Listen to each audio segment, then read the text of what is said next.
Tuhanku, hanya Kau Tuhanku. Sungguh tiada yang lain yang ku percaya, hanya Kau Yesus, hanya Kau Tuhan, hanya Kau Yesus, hanya Kau Tuhan dan Rajaku.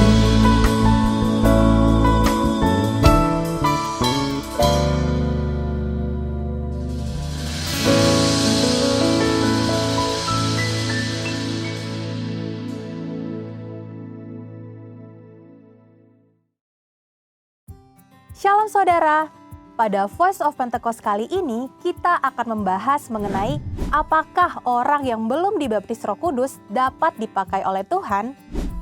Bunda Teresa adalah seorang biarawati yang menggoncang dunia karena pelayanannya terhadap kaum papa yang terpinggirkan karena penyakit kusta, AIDS, dan TBC. Bahkan dunia pun mengakui pelayanannya dengan menyembatkan hadiah Nobel Perdamaian di tahun 1979. Tokoh lainnya, Martin Luther, seorang reformator gereja yang menggoncang keadaan gereja yang kelam pada masanya. Billy Graham, seorang penginjil dari Amerika Serikat yang saat mengadakan KKR dapat mengundang jutaan orang bertobat. Bahkan beliau dianggap sebagai salah satu pemimpin Kristen yang paling berpengaruh di abad ke-20 ini. Sejujurnya, kita tidak tahu dengan pasti apakah para raksasa iman di atas pernah mengalami baptisan Roh Kudus dengan tanda awal berbahasa roh atau tidak. Sejarah tidak pernah mencatatnya. Maka timbullah pertanyaan, mengapa seseorang perlu dibaptis dengan Roh Kudus dengan tanda awal berbahasa roh, padahal ada orang yang belum atau tidak menunjukkannya secara nyata, tetapi tetap dipakai Tuhan dengan luar biasa. Pengakuan Iman GBI berkata bahwa baptisan Roh Kudus adalah karunia Tuhan untuk semua orang yang telah disucikan hatinya. Tanda awal baptisan Roh Kudus adalah berkata-kata dengan bahasa roh sebagaimana diilhamkan oleh Roh Kudus. Teologi Pentakosta sangatlah menekankan tentang pengalaman dibaptis dengan Roh Kudus sebagai satu hal yang terpisah dari karya keselamatan Kristus yang bertujuan untuk penyelesaian amanat agung. Dengan kuasa Roh Kudus, amanat agung Tuhan Yesus pasti terselesaikan. Sebelum Tuhan Yesus terangkat ke surga, Ia berpesan agar para murid tidak meninggalkan Yerusalem dan menyuruh mereka tinggal di sana sambil menantikan janji Bapa, yaitu janji bahwa para murid akan dibaptis dengan Roh Kudus. Poin penting di sini adalah baptisan Roh Kudus adalah janji Bapa untuk semua orang percaya. Selanjutnya, di Kisah Para Rasul pasal kedua adalah peristiwa turunnya Roh Kudus ke atas para rasul, yang lebih kita kenal dengan peristiwa Pentakosta, di mana para rasul mulai berkata-kata dengan bahasa-bahasa lain, seperti yang diberikan oleh Roh itu kepada mereka untuk mengatakannya. Dari sini, kita dapat lihat bahwa janji Bapa tentang baptisan Roh Kudus selalu disertai dengan pengalaman karunia berbahasa roh. Dari peristiwa di atas, kita dapat melihat dengan jelas ada perbedaan antara menerima Roh Kudus, yaitu keberdiaman dengan dipenuhi Roh Kudus, atau dibaptis dengan Roh Kudus, yaitu kepenuhan. Setiap orang yang telah menerima Yesus sebagai Tuhan dan Juru Selamat, maka Roh Kudus berdiam di dalam dirinya. Bapa memberikan Roh Kudus di dalam hati kita sebagai jaminan dari semua yang telah disediakan untuk kita, yaitu anugerah keselamatan. Seseorang yang telah dibaptis dan dipenuhi dengan Roh Kudus akan memiliki kuasa untuk menyelesaikan amanat agung, sesuai yang tertulis dalam Kisah Para Rasul pasal 1 dan 2. Dalam hal ini, kita melihat bahwa baptisan Roh Kudus berfungsi secara eksternal. Alkitab mencatat dampak dari baptisan Roh Kudus secara internal sebagai berikut. Yang pertama, baptisan Roh Kudus mengubah kehidupan doa kita. Yang kedua, baptisan Roh Kudus membangun iman kita. Yang ketiga, baptisan Roh Kudus menyempurnakan pujian dan penyembahan kita. Yang keempat, baptisan Roh Kudus meningkatkan kepekaan rohani kita. Robert P. Menzies di dalam bukunya yang berjudul Speaking in Tongues mengatakan, tanda kedewasaan Kristen tidak diukur dengan sudah atau belum mengalami baptisan roh, melainkan diukur dari hidup yang menghasilkan buah roh. Hal ini juga bagian dari proses pengudusan atau sanctification. Akan tetapi, perlu dipahami bahwa seseorang memang dapat mengalami kuasa Roh Kudus tanpa berbahasa roh. Tetapi hal ini bukanlah pengalaman Alkitab yang utuh sebagaimana tertulis di Kisah Para Rasul pasal 1 dan 2. Dari penjelasan di atas, kita dapat simpulkan, meskipun seseorang belum dibaptis Roh Kudus, ia dapat dipakai Tuhan secara dahsyat. Namun, pengalaman baptisan Roh Kudus akan membuat orang percaya lebih maksimal dalam melayani tubuh Kristus.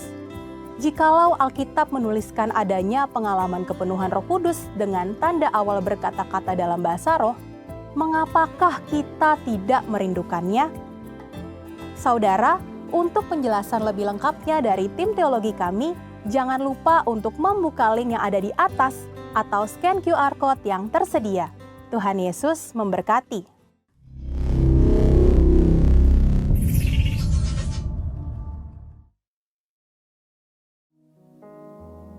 Dalam hitungan ketiga, kita deklarasikan bersama-sama, 1, 2, 3. Pentakosta ketiga adalah pencurahan Roh Kudus yang dahsyat di zaman ini, melebihi yang terjadi di Azusa Street. Pentakosta ketiga akan mengakibatkan penuaian jiwa yang terbesar dan yang terakhir sebelum Tuhan Yesus datang kembali. Pentakosta ketiga akan membangkitkan generasi Yeremia, yaitu anak-anak muda yang dipenuhi Roh Kudus, cinta mati-matian kepada Tuhan Yesus, tidak kompromi terhadap dosa, dan akan bergerak untuk memenangkan jiwa. Pentakosta ketiga lahir di Indonesia dan bergerak ke bangsa-bangsa. Gerakan ini dari timur ke barat dan akan kembali ke Yerusalem. Pentakosta ketiga akan memberikan kuasa untuk menyelesaikan amanat agung dan setelah itu Tuhan Yesus datang kembali. Mari dengan iman kita mau katakan Mazmur 91, 1, 2, 3. Orang yang duduk dalam lindungan yang maha tinggi dan bermalam dalam naungan yang maha kuasa akan berkata kepada Tuhan, tempat perlindunganku dan kubu pertahananku, Allahku yang kupercayai. Sungguh dialah yang akan melepaskan engkau dari jerat penangkap burung, dari penyakit sampar yang busuk.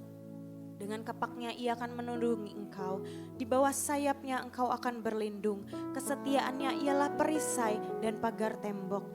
Engkau tak usah takut terhadap kedahsyatan malam, terhadap panah yang terbang di waktu siang, terhadap penyakit sampar yang berjalan di dalam gelap, terhadap penyakit menular yang mengamuk di waktu petang. Walau 1.000 orang rebah di sisimu dan 10.000 di sebelah kananmu, tetapi itu tidak akan menimpamu. Kau hanya menontonnya dengan matamu sendiri dan melihat pembalasan terhadap orang-orang fasik. Sebab Tuhan ialah tempat perlindunganmu, yang maha tinggi telah kau buat tempat perteduhanmu. Malapetaka tidak akan menimpa kamu dan tulah tidak akan mendekat kepada kemahmu. Sebab malaikat-malaikatnya akan diperintahkannya kepadamu untuk menjaga engkau di segala jalanmu. Mereka akan menatang engkau di atas tangannya, supaya kakimu jangan terantuk kepada batu. Singa dan ular tedung akan kau langkahi, engkau akan menginjak anak singa dan ular naga. Sungguh hatinya melekat kepadaku, maka aku akan meluputkannya. Aku akan membentenginya sebab ia mengenal namaku. Bila ia berseru kepadaku, aku akan menjawab. Aku akan menyertai dia dalam kesesakan. Aku akan meluputkannya dan memuliakannya. Dengan panjang umur akan kukenyangkan dia dan akan kuperlihatkan kepada diutus Bapakku. Kami bersyukur, sungguh bersyukur.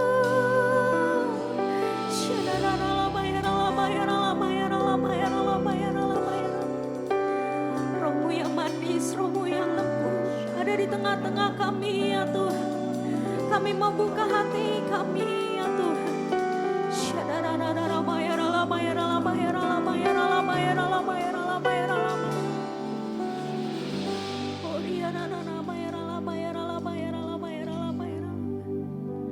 I'm reaching for your heart.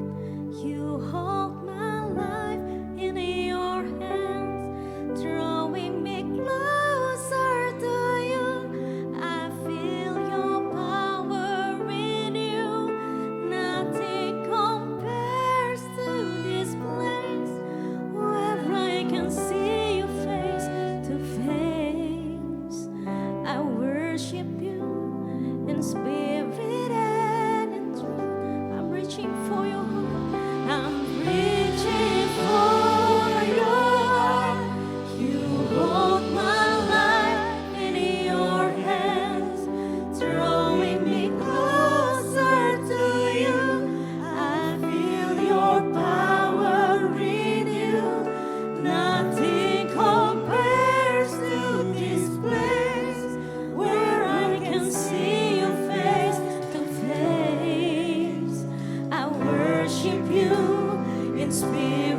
you in spirit and come on, one more time, sing it out.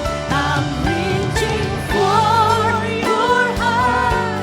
You hold my life in your hand, drawing me closer to you. I feel your power in you. Nothing compared to this place where I can see your face to face. I worship you in spirit and in truth. Tuhan, kami terangkan padamu Tuhan. I'm reaching for your heart. You hold my life in your hands, Drawing me closer to drawing me closer, Lord. your power. Shadadarabayaralabayaralabayara. Compares to Yes, amen.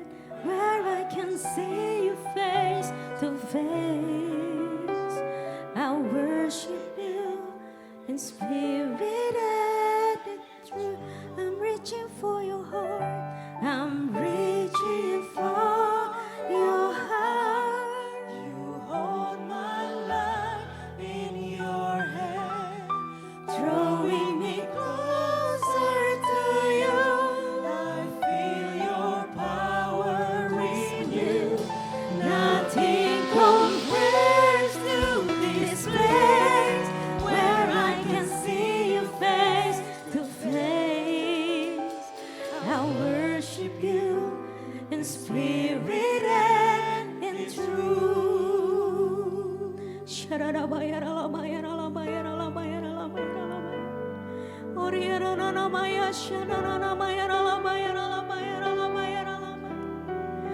Kuasa Roh-Mu penuhi hidup kami ya Tuhan.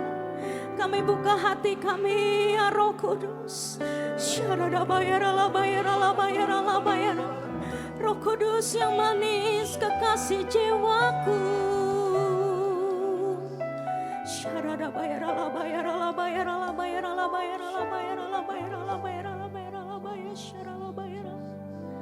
Kami mau terus tenggelam di dalam keindahan, keintiman dengan Engkau. Pribadi yang lemah lembut, tapi juga punya kekuatan, memampukan kami menerobos setiap rintangan, memampukan kami memberikan pengharapan baru, kami melakukan hal-hal besar bersama-Mu ya Roh Kudus. Terus mengalir di tengah kami. Jamah setiap hati. Basuh semua keletihan kami, digantikan dengan kekuatan yang baru yang daripadamu.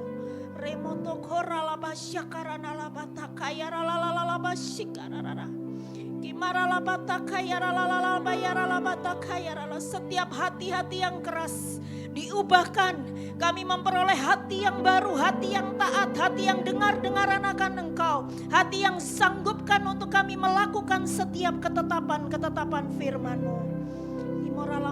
Bukan dengan kuat gagah kami, tapi oleh karena Roh-Mu yang ada di dalam kami.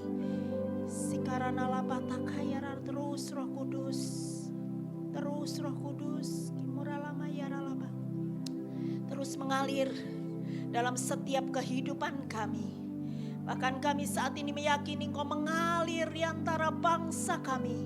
Seluruh bangsa kami akan terima lawatan yang baru yang dari Tuhan. Kegerakan terjadi dari barat sampai ke timur.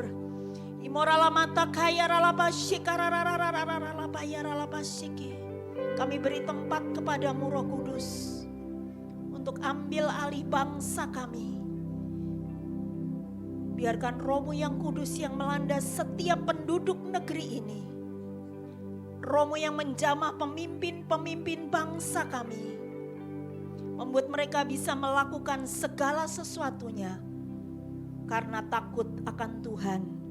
Dan hanya ketetapan yang dari Tuhan saja yang terjadi atas bangsa kami.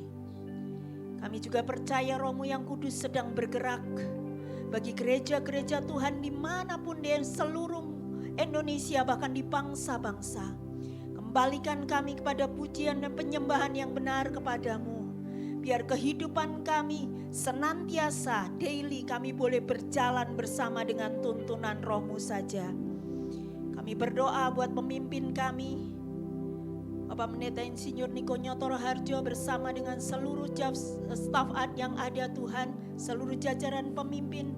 Mari Tuhan, kami minta anugerah-Mu yang baru setiap hari turun atas hamba-Mu. Kau memberikan kekuatan, kesehatan, bahkan semua yang dikerjakan oleh hamba-Mu ini semuanya ada dalam perkenanan-Mu. Saat ini kami juga berdoa untuk gembala sidang kami di tempat ini, Pastor Weliar Kauntu bersama dengan Pastor Maureen.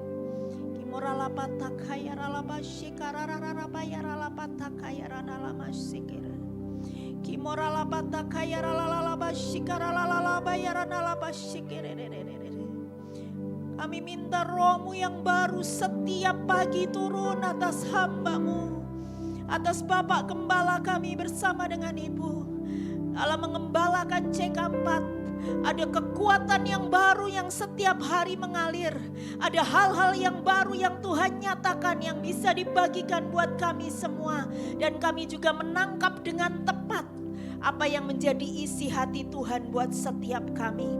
Kami bukan hanya mendengar, tapi kami boleh bergerak bersama dengan Gembala-Mu di tempat ini. Kami boleh mendapatkan satu visi Tuhan. Bahkan kami boleh mengerjakan setiap ketetapan-ketetapan Tuhan bersama dengan hamba-Mu ini. Mampukan setiap kami dengan kuat kuasa-Mu. Mulai dari jajaran pastoral yang ada, seluruh aktivis, seluruh pengurus yang ada, bahkan kami semua jemaat.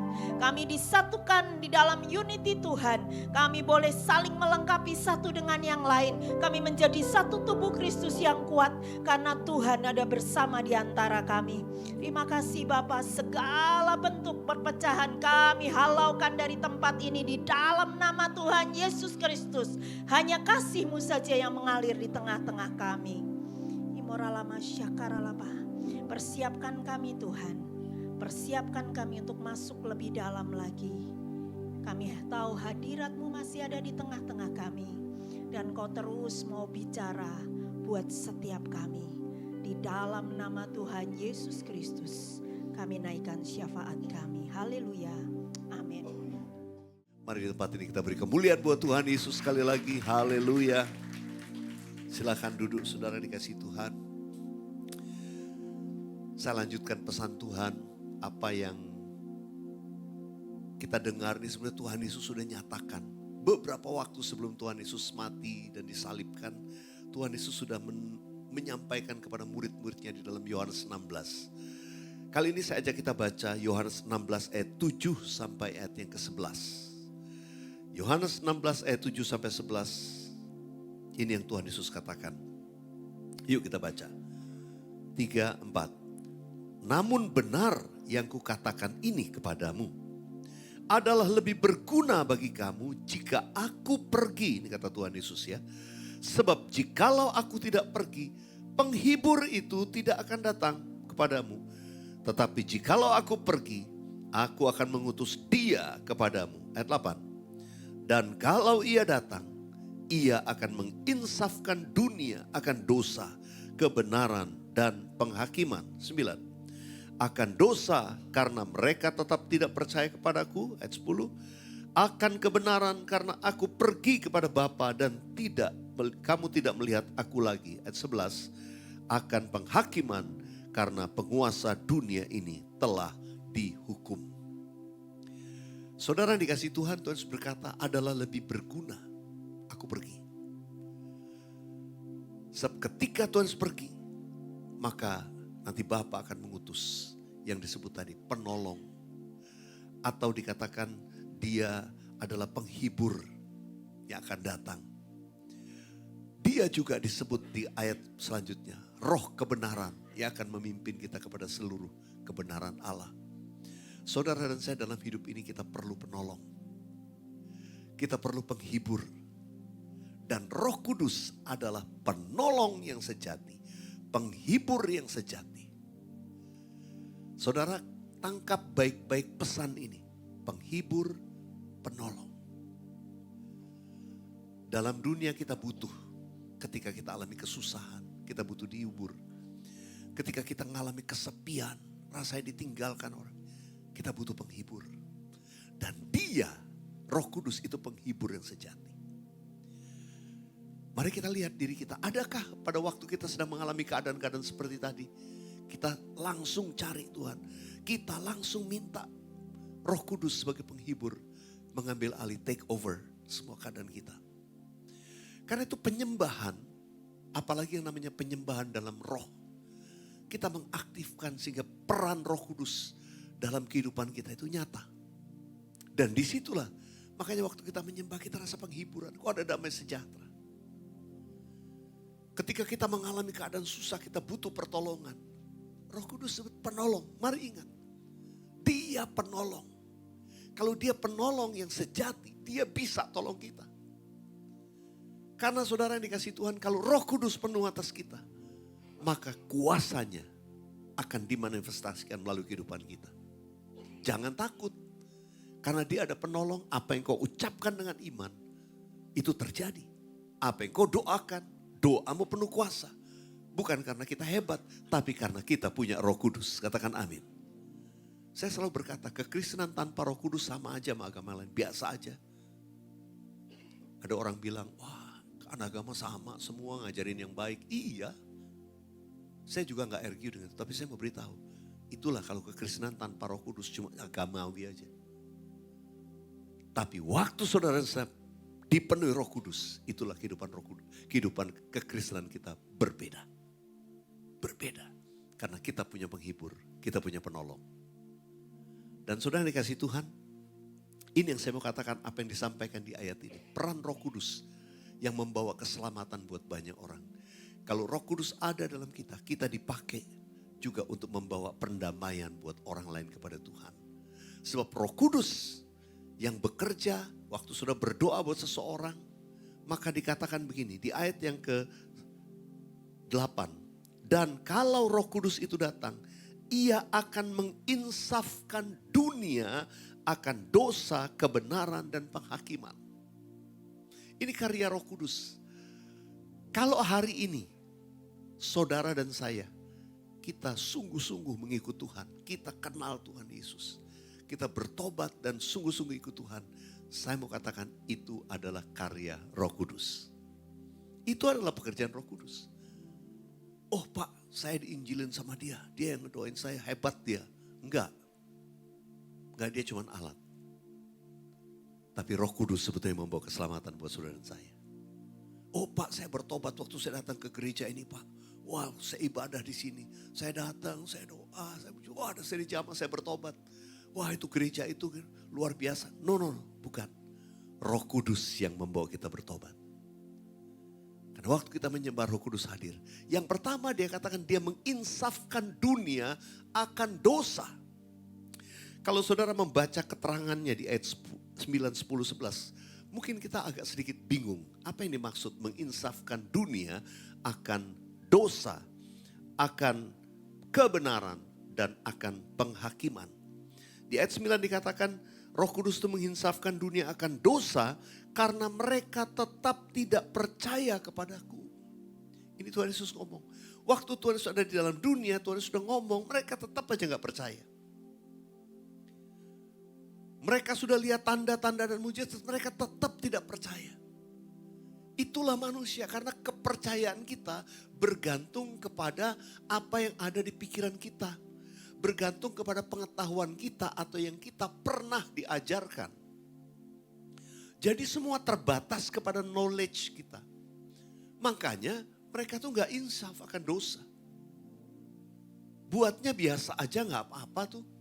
Emang turun-temurunnya kami seperti ini. Tapi ketika Roh Kudus datang bekerja, dia akan menginsafkan dunia akan yang pertama dosa.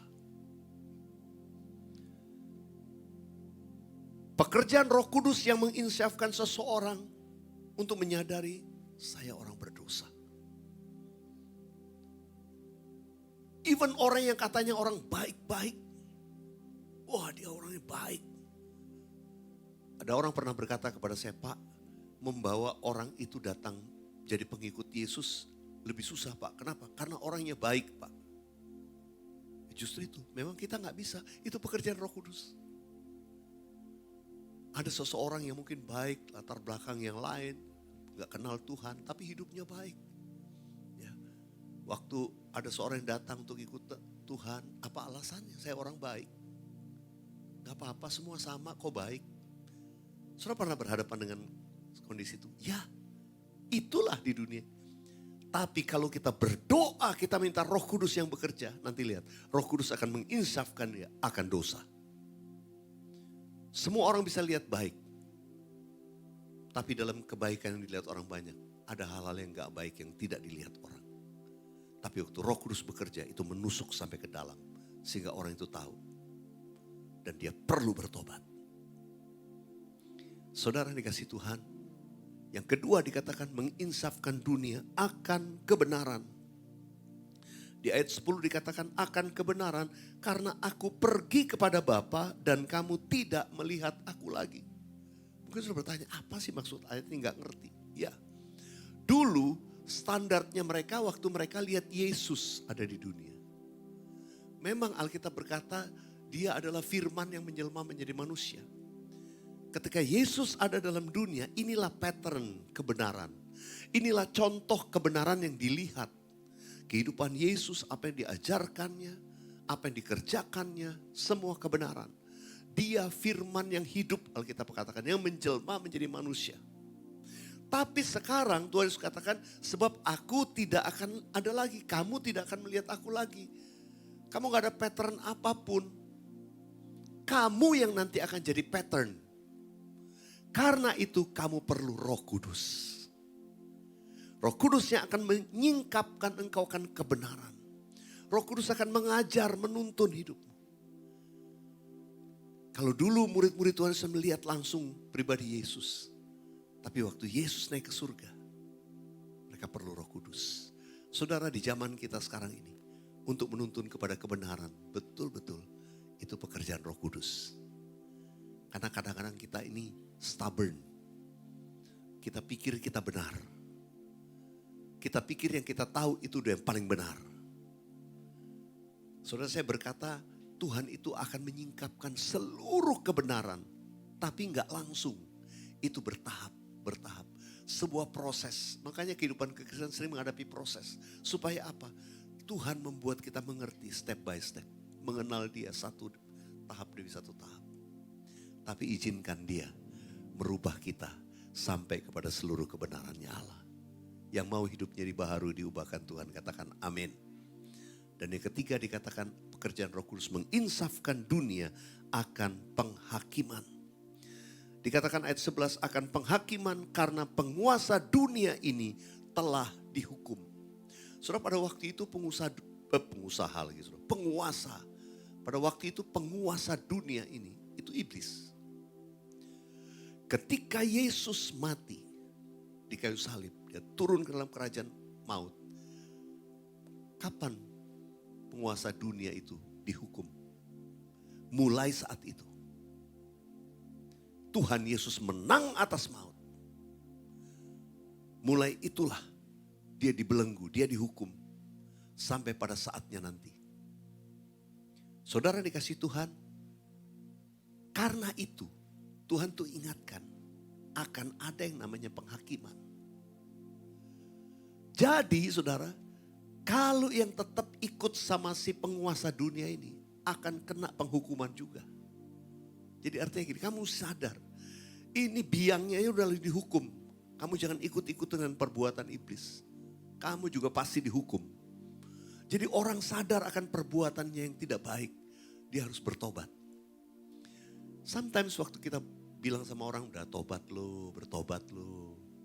Ya, mungkin secara halus kalau Yohanes Pembaptis ngomongnya, bertobatlah kerajaan Allah sudah dekat. Ya mungkin zaman kita ngomong sama teman, udahlah tobat lo, tobat gitu ya.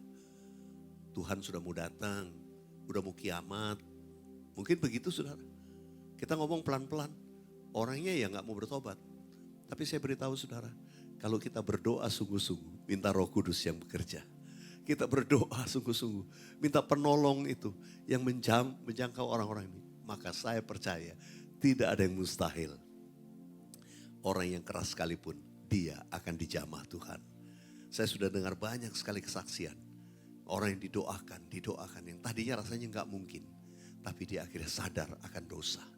Sadar akan kebenaran, sadar akan penghakiman. Dan memilih untuk bertobat dan percaya kepada Tuhan Yesus. Saya juga percaya setiap kita yang ada di tempat ini, setiap saudara yang di rumah-rumah, saudara pun pasti menyadari pada satu waktu rasa ataupun keinsafan tadi akan dosa, akan penghukuman itu terjadi dalam diri kita. Kita sadar dan kita bertobat. Saya berdoa bukan cuma kita, tapi orang-orang sekitar kita akan banyak bertobat. Supaya nanti surga akan penuh. Boleh katakan amin. Jangan neraka yang penuh, biar surga yang nanti lebih penuh. Kenapa? Karena kita berdoa buat banyak orang supaya diselamatkan. Yang mau katakan amin, kita berikan tepuk tangan buat Tuhan Yesus. Oh haleluya, haleluya. Masih ada cukup waktu, saya lihat tadi rasanya ada pesan satu lagi yang saya perlu sampaikan. Saya biasanya kalau nyampein firman tuh gak panjang-panjang, tapi ada beberapa bagian. Kali ini saya sampaikan lagi ada satu hal yang Tuhan taruh di hati saya. Nah sudah saya ajak kita membuka dari Kisah Rasul pasal 10 ayat yang ke-38. Kisah para Rasul 10 ayat 38. Haleluya, sudah? Yuk kita baca, 1, 2, 3. Yaitu tentang Yesus dari Nazaret.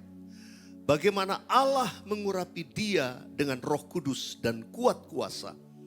Dia yang berjalan berkeliling sambil berbuat baik dan menyembuhkan semua orang yang dikuasai iblis. Sebab Allah menyertai dia. Saudara, apa yang ditulis dalam Kisah Para Rasul ini menceritakan tentang pelayanan Yesus pada waktu Tuhan Yesus ada di dalam dunia. Tuhan Yesus dikatakan dia berkeliling sambil berbuat baik. Berbuat baik itu menolong dalam segala hal. Dan kemudian dia dikatakan menyembuhkan semua orang yang dikuasai iblis. Sebab Allah menyertai dia. Yang menarik di awal dikatakan Allah mengurapi dia dengan Roh Kudus dan kuat kuasa. Jadi Yesus, Tuhan Yesus kalau kita menyadari Yesus adalah gambaran ataupun dia manusia. Dia Allah yang menjelma menjadi manusia. Memberikan kepada kita manusia karena dia yang sulung kita perlu belajar. Satu teladan bahwa ketika manusia itu dipenuhi dengan roh Allah dan kuat kuasa. Maka mereka akan melakukan perkara-perkara yang besar. Tuhan Yesus berjalan dengan mujizat dan mujizat. Tuhan Yesus memberikan teladan sebetulnya kepada murid-muridnya untuk mengerti. Kalau aku diurapi dengan Roh Kudus dan kuat kuasa. Nanti kalau kamu juga diurapi dengan Roh Kudus dan kuat kuasa. Kamu juga akan melakukan pekerjaan-pekerjaan yang besar. Itu sebabnya sebelum Tuhan naik ke surga, Tuhan berpesan kepada murid-muridnya. Dan berkata, tetapi kamu akan menerima kuasa kalau Roh Kudus turun ke atas kamu. Dan kamu akan menjadi saksiku di Yerusalem, di seluruh Yudea, Samaria, dan sampai ke ujung bumi. Itu pesan dari Tuhan. Tuhan itu mengatakan, kalau kamu penuh dengan Roh Kudus, kamu akan menerima kuasa itu. Untuk apa? Untuk menjadi saksi Tuhan. Untuk apa? Melakukan kehendak Tuhan. Saudara, saya sekali lagi terus berkata, kita sebagai orang Kristen, kita perlu Roh Kudus untuk melakukan kehendak Bapa. Waktu kita melakukan kehendak Bapa, itu gak bisa dengan kekuatan sendiri. Karena kekuatan manusia terbatas dan seringkali kita tidak bisa melakukan sesuatu yang di luar pemikiran atau kemampuan kita. Manusia akan berkata, mana mungkin? Mustahil. Kadang kita berdoa untuk satu hal, kita percaya kita menerima itu. Tapi doanya kok gak dijawab-jawab, makin lama, makin lama. Makin kemungkinan untuk doa itu dijawab makin mustahil. Makin tidak mungkin, makin tidak mungkin. Lalu kita berkata, oh memang gak mungkin. Saudara, sini Tuhan mau ajarkan. Kalau Tuhan mau beracara, bertindak, itu kadang dibuat sesuatu hal itu menjadi mustahil. Supaya apa? Bukan manusia yang bisa menyelesaikannya. Hanya Tuhan yang sanggup menyelesaikan. Karena itu saya selalu berkata, setiap kali kita umat Tuhan, waktu kita percaya janji Tuhan, kita melewati hal-hal yang sulit, yang sukar. Jangan menyerah. Tetap percaya, tetap menyembah Tuhan. Seseorang menuliskan di DM ke saya, Pak, saya sudah tidak ada harapan lagi. Sudah gak ada lagi, udah gak ada harapan. Apa yang harus saya lakukan, Pak? Ya namanya juga udah gak ada harapan lagi. Ya, Anda sendiri udah tahu gak ada harapan. Waktu tanya saya apa yang harus dilakukan? Cuma satu, tetap percaya, tetap menyembah. Keep on worshiping, ayo tetap menyembah. Kalau kita mulai nyembah, imannya bangkit lagi. Jadi tetap percaya, tidak goyah. Mari sudah dikasih Tuhan. Kalau Roh Kudus ada pada kita akan melihat kuasa Tuhan itu dinyatakan. Tuhan Yesus dikatakan berjalan, berkeliling sambil berbuat baik. Saya berdoa perbuatan baik kita bukan karena kita hebat. Tapi biar perbuatan baik kita karena Roh Kudus menuntun kita melakukannya. Boleh katakan amin. Jadi gak salah, saudara. Gak salah. Ada orang tanya sama saya, Pak, Bapak kalau lagi di lampu merah ada yang berhentiin, mau minta suatu atau ngomong suatu, Bapak bantu gak Pak? Tolong gak Pak? Atau dicuekin aja Pak, ditolak aja Pak? Itu kadang-kadang pertanyaan ini suka menjebak, saudara. Karena pertama, wah kalau hamba Tuhan, ini masa gak nolong hamba Tuhan gak punya belas kasihan. Ya, tapi kalau ditolong, Pak hati-hati Pak, udah banyak kejadiannya. Yang gak baik di Jakarta, dirampok macam-macam saudara. Saudara dikasih Tuhan, kalau sudah tanya saya, Pak kalau Bapak pendeta bagaimana Pak? Saya beritahu saudara, saya bersyukur saya punya Roh Kudus. Dia penolong. Saya tiap kali berhadapan dengan itu, saya tuh selalu doa. Saya selalu berdoa, Tuhan apa yang harus saya lakukan? Kalau Roh Kudus bilang, kamu berikan, saya beri. Tapi kalau Roh Kudus tiba-tiba berikan gak damai sejahtera, saya gak beri. Orang itu mancing-mancing gimana? Enggak, saya tahu ini ada sesuatu yang Roh Kudus kasih sinyal buat saya. Karena itu sudah dikasih Tuhan, ayo. Kita sebagai orang Kristen harus berjalan dalam pimpinan Roh Kudus. Yang mau katakan amin. Kalau kita memiliki Roh Kudus, saudara punya kuasa. Bahkan segala sesuatu yang jahat kau sudah ikat dalam nama Yesus. Saya berdoa, kita anak-anak Tuhan akan melakukan perbuatan-perbuatan yang baik seperti yang Yesus perbuat. Saudara, Tuhan Yesus juga berbuat baik. Tuhan Yesus juga menyembuhkan orang kerasukan, Tuhan sembuh. Tapi Tuhan Yesus juga bisa menghardik orang yang salah. Tuhan Yesus bisa bilang ular beludak. Wah ini gak ada kasih nih. Tapi gak itulah Tuhan Yesus. Karena dia tahu ini gak benar. Dia bisa menghardiknya. Saudara yang dikasih Tuhan, mari kita juga mau melakukan seperti yang Tuhan Yesus lakukan. Kalau Tuhan Yesus melakukan itu karena dia diurapi dengan Roh Kudus dan kuat kuasa. Artinya waktu Yesus bilang kamu akan menerima kuasa yang sama. Artinya Tuhan bisa pakai saya juga. Kasih senyum kanan kiri bilang Tuhan bisa pakai Anda juga. Ragu-ragu belum kenal ya.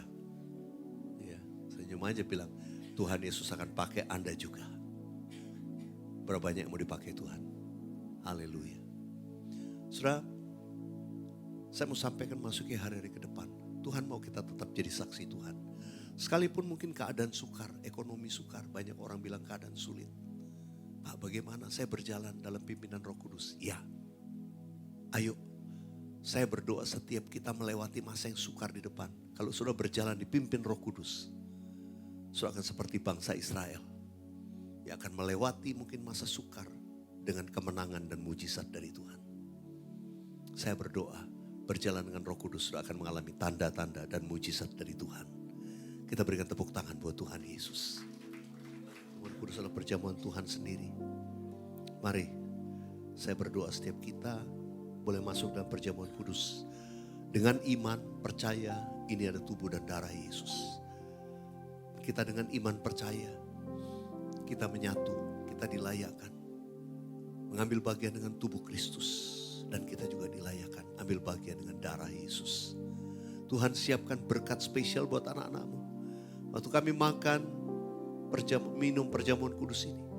Hamba-Mu berdoa, apa yang sedang didoakan, digumulkan, diserukan anak-anak-Mu. Tuhan, biar di hari yang istimewa ini, mujizat-Mu terjadi. Engkau mendengar dan Engkau sedang mulai menjawab doa anak-anak-Mu. Terima kasih Tuhan, terima kasih. Mari kita bangkit berdiri bersama-sama. Sebab apa yang telah kuteruskan kepadamu telah aku terima dari Tuhan. Yaitu bahwa Tuhan Yesus pada malam waktu ia diserahkan mengambil roti. Kita angkat roti di tangan kanan kita tinggi-tinggi. Dan sesudah itu ia mengucap syukur atasnya. Ia memecah-mecahkannya dan berkata, inilah tubuhku yang diserahkan bagi kamu. Perbuatlah ini menjadi peringatan akan aku. Jemaat yang dikasih Tuhan, bukankah roti yang kita pecah-pecahkan ini adalah persekutuan kita dengan tubuh Kristus? Mari kita makan dalam nama Yesus.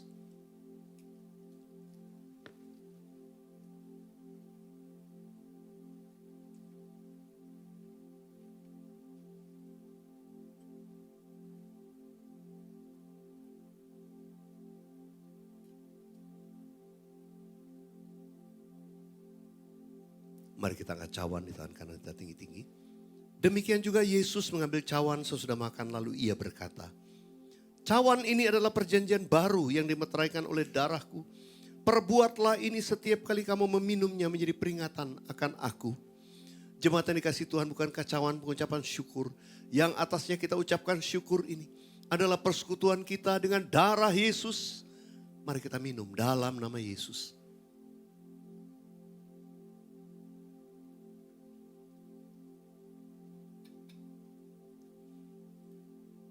Mari kita ucapkan syukur, terima kasih Tuhan, terima kasih. Oh Ramaya, Ramaya, Ramaya, Ramaya, Ramaya, Ramaya. Oh.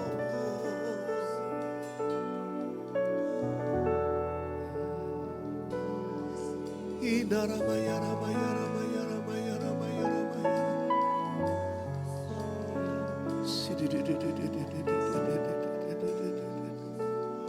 Makasih Tuhan. Sebab kau besar, perbuatanmu ajaib, tiada seperti engkau. Tiada seperti engkau, sebab kau besar, perbuatanmu ajaib, tiada seperti engkau.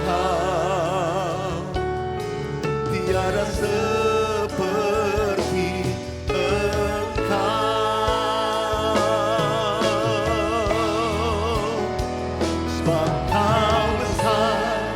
perbuatanmu ajaib, tiada seperti engkau. Yesus Tuhan, tiada seperti engkau. Sebab kau besar, perbuatanmu ajaib, tiada seperti engkau. Tiada seperti engkau, tiada seperti kau. Tiada seperti engkau Yesus, tiada seperti, katakan Yesus, Yesus.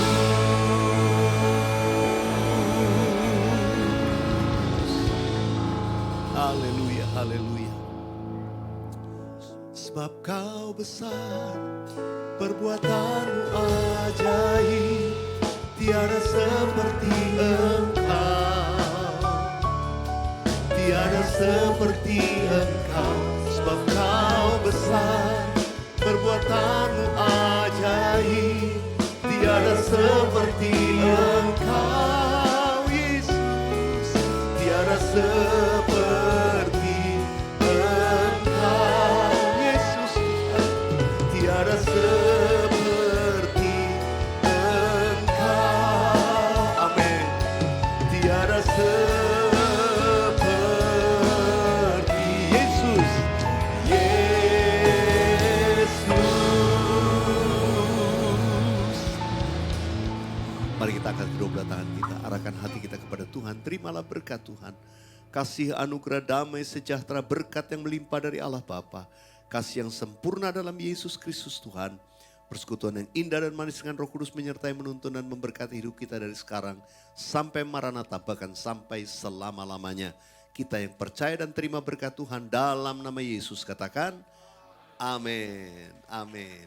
Jangan lupa keep on believing and keep on worshiping. Kalau orang lain ditolong, Anda juga ditolong Tuhan. God bless you.